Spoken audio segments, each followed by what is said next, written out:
handling things. I've seen you handle some seemingly uncomfortable things, even with your wife, right? And I guess the conversation was about perhaps uh, your daughter's dating someone like you, right? And you were really tactful in terms of how you spoke on it, right?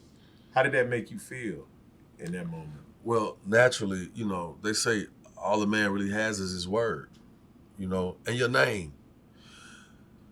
So in this day and age, when you ask of when you talk about power or your reputation, that's this thing called a credit score, right?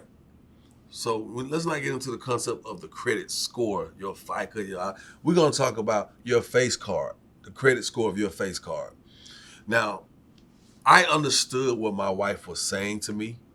She was just saying, you've done some things in your life that even you wish that you could go back and undo. Or maybe if you could go back, you wouldn't have done it. Maybe the way I treated some women, I don't think I was a bad guy for being immature, not easily influenced, but easily influenced by lifestyle, by the culture. We watch movies. Let's be for real. I think that sometimes in my time of past transgressions, you know, um, I may have been looked at, or my actions may have said that I was somewhat of a womanizer. Okay, um, and I understand. So when she told me, "I don't want your sons to be like you," I really would have appreciated had she put it more in the context of that, because that actually was a conversation that you have privately. You know what I'm saying?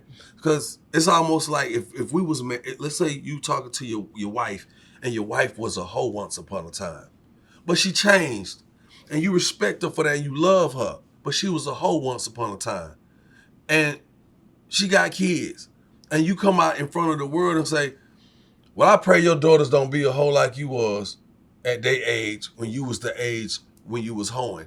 That's not a conversation you say in front of the world. That's not, that's a conversation you have, well, baby, I really appreciate you um, finding yourself, finding your purpose, being purpose driven, changing your life, and being a better person. You say that to them. You don't say, "Well, I hope your daughters don't be a hoe like you was. I pray they don't be like you." And you say that in front of the world, because then it sounds like there's some resentment there. It sounds like you resent the fact that you married to a once upon a time hoe. So that's how it came off when we had that moment.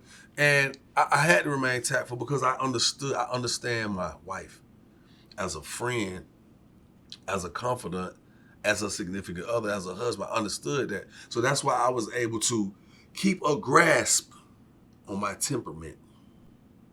I was able to keep a hold on my tone in delivering what I had to say, no matter if it hurt or it would kind of spike her a little bit. I had to keep that under control. You know what I'm saying?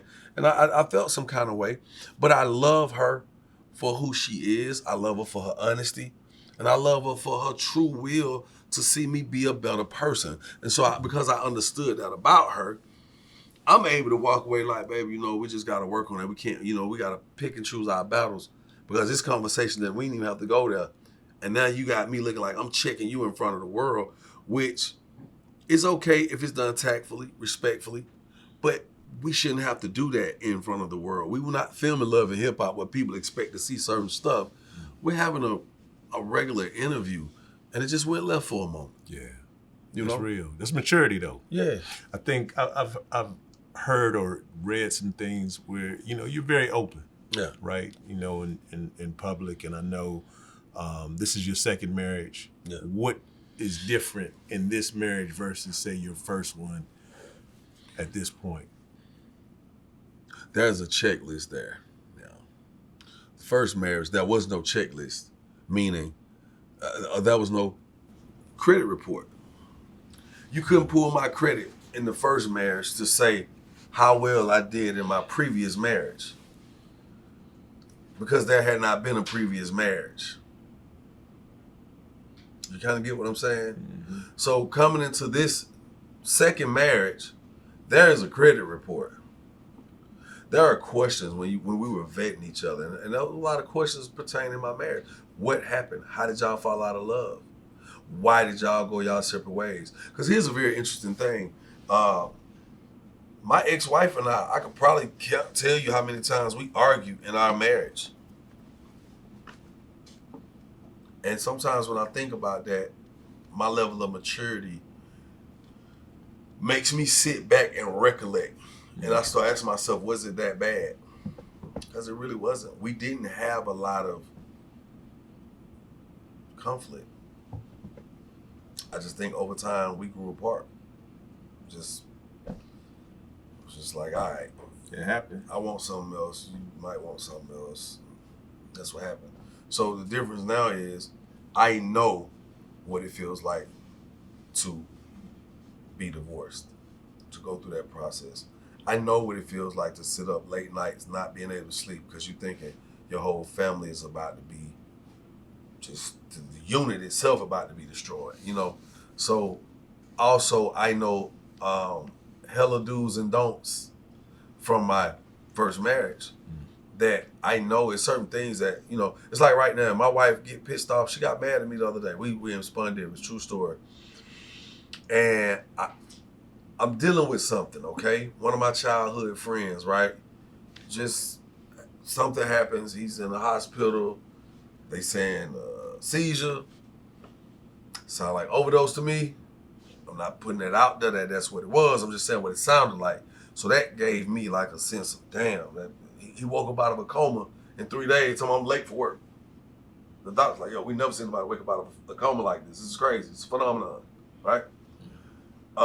Then at the same time, the day he wake up out of the coma, another friend of mine or an associate who was hanging with a friend of mine would die that night. My childhood best friend came out of his coma. And he was just with me for my birthday. He escorted me in. They had all these slingshots that escorted me to the city hall for my birthday. He died on a slingshot. So that was a lot to deal with, right? I walk into the restaurant. I see an old friend. My wife is kind of like, we done had a long day. It's raining outside. I'm like, baby, you want to eat? We was doing extra stuff. So she been working since this morning. I've been working since this morning. It's 9 o'clock at night now. She tired, I'm tired, but we hungry. So I see an old friend. So she's like, where we going? The old friend said, hey, y'all. I'm like, what's up? So she like. The old friend is a female. Oh. She's a female, a woman. Okay. She's a woman. Mm-hmm. And she said, so y'all just gonna act like y'all don't know each other? And okay. So I was like, I spoke. You don't want to speak. She was like, oh, okay, that's cool, that's fine. So I'm like, so I'm feeling some kind of way. So the lady walks up, she said, you know what? I'm gonna push y'all over here in the private area. I said, cool. I walk in, this young lady said, Jock. I'm like, oh, who is this? She said, you don't remember me? I'm like, She said, you sure you don't remember me? My wife head looking around like, who? I'm like, who are you? She said, Larry, Mary, Chris, Kim. So she said that. I'm like, oh, you talking my childhood best friend, Larry, Steve, but I don't know who you are. She said, oh, I'm his brother, Chris's wife. I said, oh, okay. Hey, man, how's everybody doing? She goes, yeah, you know, Chris is in law enforcement now. And by the way, they found the killer to Steve after 20 years. So I'm hearing some crazy, so everything that's happening at one time. So she telling me, I'm like, well, how? So I sit down at the table and I'm frustrated. I'm going through something. So to bring it back in, she's sitting there, it turns into a situation, we get into it. I don't even know how we got into it. I say, you know what? I'll be back. Ordered the food, I walked out, went to the store. Ask me what I got from the store. What? Nothing. I just needed a walk. I needed a walk, but I drove. Yeah. I pulled back up, I pulled in the front, in the other parking lot, and I sat down. She said, well, you could leave our Uber. I said, no way I would leave you. I said, I'll leave you the car, not Uber. And I said, but then there's no way I'm supposed to leave my wife because we have a misunderstanding out here outside. Even though we both may come off safe, but if anything happened, I never get over this. So that in itself brought me back. It zeroed back out. I had to ask what I'm going through and how am I going to deal with this in the most effective manner I can without it causing more conflict. We got in the car, we didn't say anything all the way to the house. We got to the house, we hopped in the shower. That water broke the silence. That intimate moment broke the silence. And from that moment on, you couldn't tell we had any issues this whole night. Because it got bad. Like, it was like about to be a real argument, and we don't do that. So I just think sometimes, man, when you find yourself in these spaces with your person that you love, you say you love, you got to really go back and channel that moment to ask yourself, how did you even end up here? Why were you willing to commit? Why are you committed? Why is she committed? What was the great part of this bond, this divine union? Why are we here? And you got to figure that shit out and get back to that space. So that moment, you don't have to question anything else that you're feeling. You got to zone back out, you know?